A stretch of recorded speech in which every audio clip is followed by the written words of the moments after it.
But going back to Carol's very kind introduction, the respect in which I have to correct her is that she said that I played the bassoon in the Really Terrible Orchestra. Now, I do play the bassoon, but not the whole bassoon.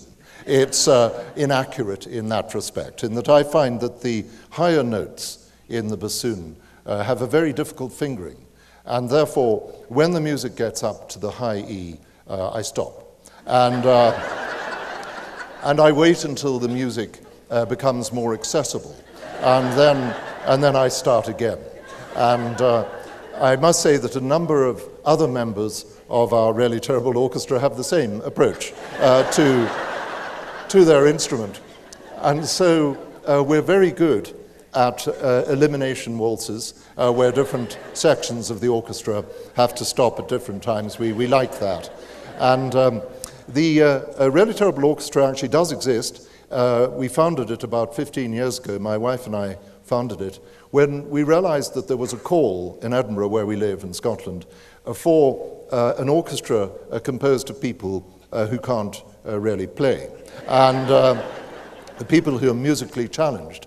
And so we advertised this, and we had a tremendous number of applicants came along and asked to join the Really Terrible Orchestra because the name indicated the level of competence required.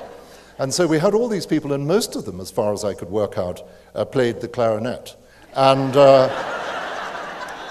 I've discovered, actually, that everybody can play the clarinet. Everybody learns the clarinet at school.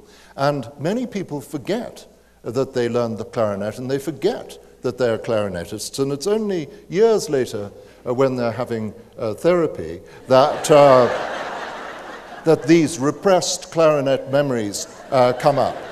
And the therapist mentions clarinets, and the patient says, I remember the clarinet. And it's very cathartic to talk about the clarinet. Anyway, I suspect that virtually everybody here this evening can play the clarinet, or was just remembering, even as we discuss the subject, that they can play the clarinet. Indeed, when you go home this evening, look in the attic, and you will find, I suspect, a dusty clarinet somewhere in the attic. Indeed, these days, when you buy a new house, you get a clarinet thrown in with the house. It's very convenient. Anyway, we had all these clarinetists and a few other players, and we set up the Really Terrible Orchestra, and we really enjoyed it tremendously. We made the most terrifically awful sound, but that didn't stop us from having concerts.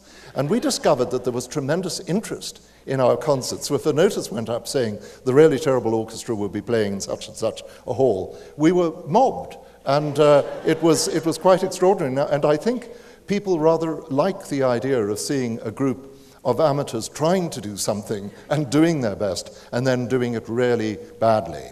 And I think people actually really rather enjoy people doing things worse than the way they think they would do it if they were doing it. So there's a certain schadenfreude in that experience.